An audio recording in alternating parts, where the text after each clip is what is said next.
આજે આપણે કુકરમાં બનાવીશું દૂધીનો હલવો. અહીંયા મેં 400 ગ્રામ દૂધી લીધેલી છે, તમે જોઈ શકો છો. અને ધોઈને સાફ કરીને આપણે છીણી લઈશું. એટલે સાફ એના ઉપરની છાલ ઉતારી લઈશું. આપણી દૂધી છીણાઈ ગઈ છે, કટિંગ પણ થઈ ચૂકી છે.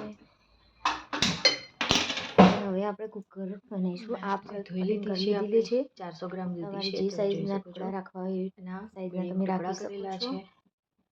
અને હવે અહીંયા મેં લીધું છે, એના અંદર 300 ગ્રામ જેટલું ઘી વેડેલું છે. અને કુકરમાં એડ કરીશું. અને આજે આપણે બનાવીશું દૂધીનો હલવો કુકરમાં.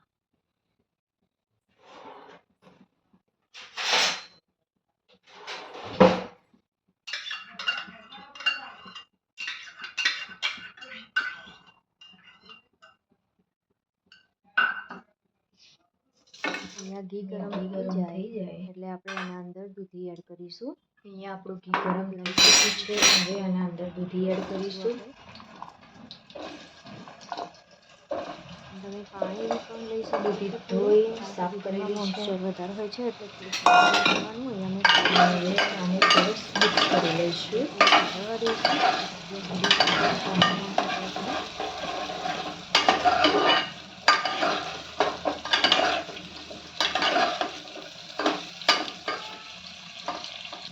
અને થોડી ચડવા દઈશું જ્યાં સુધી કલર ચેન્જ ના થાય ત્યાં સુધી.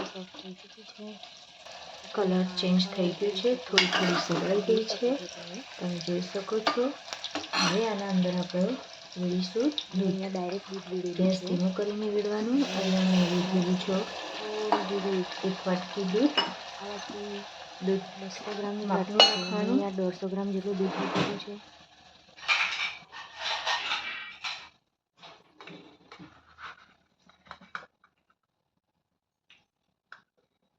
અને અહીંયા મેં 2 વાટકી ખાંડ લીધેલી છે. તમે જેટલું ગળ્યું ખાઈ શકતા હોય ખાંડ, એટલું ગળ્યું તમને એ લોકોને ભાવતું હોય એટલું તમે લઈ શકો છો. અહીંયા મેં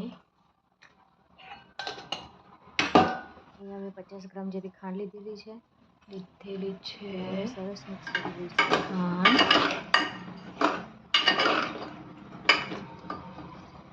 અહીંયા આપણે 2 વિસલ થવા દઈશું. 2 વિસલ થાય એમાંથી આટલું દૂધ વધેલું છે, તમે જોઈ શકો છો. અહીંયા આપણી 2 વિસલ થઈ ચૂકી છે.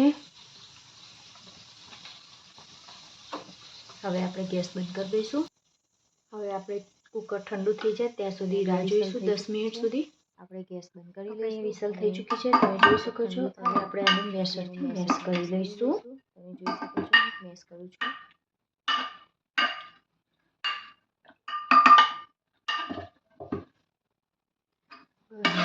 મેશ થઈ ચૂક્યું છે દૂધી. હવે કઢાઈ લઈ દઈશું. એના અંદર દૂધી એડ કરી દઈશું.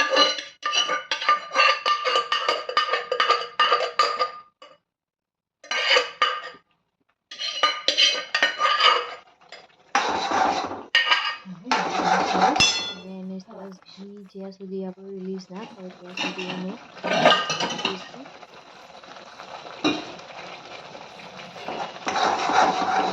જોઈ શકો છો આપણો હલવો કમ્પ્લીટ થઈ ચૂક્યો છે. સરસ એમાંથી ઘી પણ છૂટું પડી ચૂક્યું છે.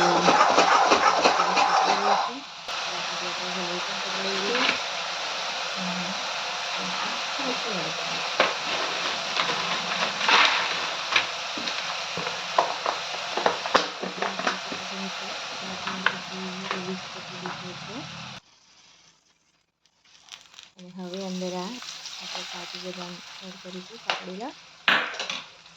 હવે આની સરસ મિક્સ કરી લઈશું. અને હવે અહીંયા ઓલમોસ્ટ તૈયાર થઈ ચૂક્યું છે, તમે જોઈ શકો છો. તૈયાર છે, તૈયાર થઈ ચૂક્યું છે ખાવા માટે.